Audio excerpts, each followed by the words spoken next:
मानक जी, देखिए ऐसा है कि संजय राउत साहब और अजीत दादा पवार दोनों ही अपनी पार्टी के बड़े नेता हैं। हमारी महाविकास आघाड़ी के दोनों आधार स्तंभ हैं। जब परिवार बड़ा होता है तो परिवार में नोक-झोंक भी होती है, प्रेम व्यवहार भी होता है, हंसी मजाक भी होती है। आप इसे अन्यथा न ले। संजय राउत साहब अजीत दादा का बहुत सम्मान करते हैं और अजीत दादा भी संजय राउत जी का बहुत सम्मान करते हैं।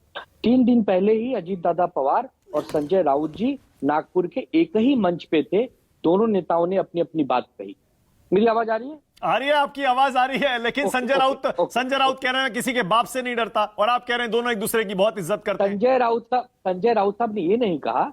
संजय राउत साहब ने एक आशंका जताई थी 4-5 दिन पहले कि शरद पवार साहब से हमारी बात हुई है। शरद पवार साहब का कहना है कि भारतीय जनता पार्टी हमारे कुछ नेताओं पर दबाव डालकर उन्हें तोड़ना चाहती है, उनको एक प्रकार से अपने पास बुलाना चाहती है। उन्होंने किसी का नाम नहीं लिया था। अरे सामना में लिखा ना संजय राउत ने, बीजेपी का ऑपरेशन लोटस फेल हो गया क्योंकि संजय राउत कह रहे हैं क्योंकि मैंने ये बात लीक कर दी। बिल्कुल फेल हो गया, बिल्कुल फेल हो गया, क्योंकि भारतीय जनता पार्टी का जो अब तक का इतिहास और चरित्र रहा है कि वो दूसरे पार्टियों को तोड़ती है, मरोड़ती है, अपने पास बुला लेती है। एक बात बताइए ना आनंद दुबे, एक बात बताइए, आप ही के साथ बैठे हैं बृजमोहन श्रीवास्तव एनसीपी से, वो और वही बात तो अजीत पवार भी कह रहे हैं कि शिवसेना, एक सेकंड, उद्धव ठाकरे गुट के नेता, यूबीटी के नेता एनसीपी के प्रवक्ता क्यों बन रहे हैं? बीजेपी ने ऑपरेशन लोटस चलाया, एनसीपी को तोड़ने की कोशिश की, फेल हो गया। एनसीपी कह रही है कोई चला ही नहीं ऐसा ऑपरेशन। नहीं, बृजमोहन साहब ये नहीं कह रहे हैं। बृजमोहन साहब का कहना है कि हो सकता है कि 2, 5, 10 दिन में न चलाए हो, लेकिन भारतीय जनता पार्टी शुरू से ही और लोटस ऑपरेशन जो उनका शब्द है उसका इस्तेमाल समय समय पे करते आई है और वो नाकामयाब होती है। ये तो बृजमोहन भाई साहब भी मानेंगे। हाँ, ये है कि 1, 2 दिन, 4 दिन में न कर पाई वो अलग बात है, लेकिन वो हमेशा कोशिश करते हैं, इसमें कोई दो राय नहीं है। आप कितना भी पानी डालिए, आग लगी हुई है आनंद दुबे, आग लगी हुई है। और संजय राउत के बयान, उनका लेख सीधा सीधा साफ साफ ये इशारा कर रहा है।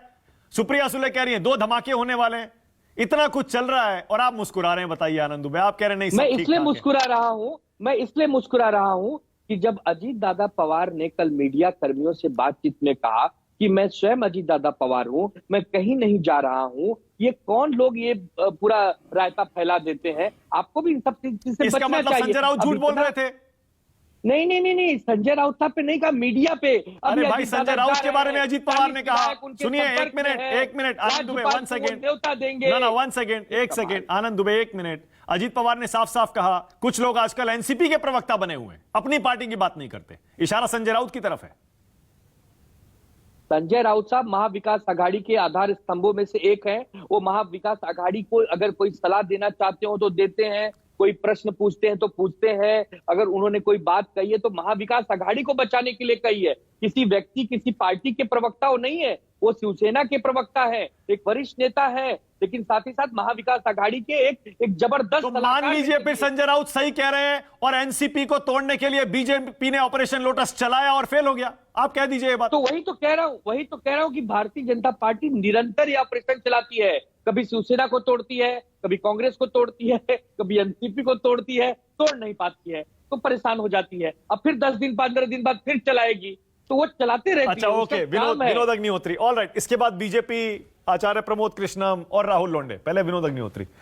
विनोद जी, इस पर मैं कई दिनों से डिबेट कर रहा हूं, क्योंकि बिना आग के धुआं तो होता नहीं है।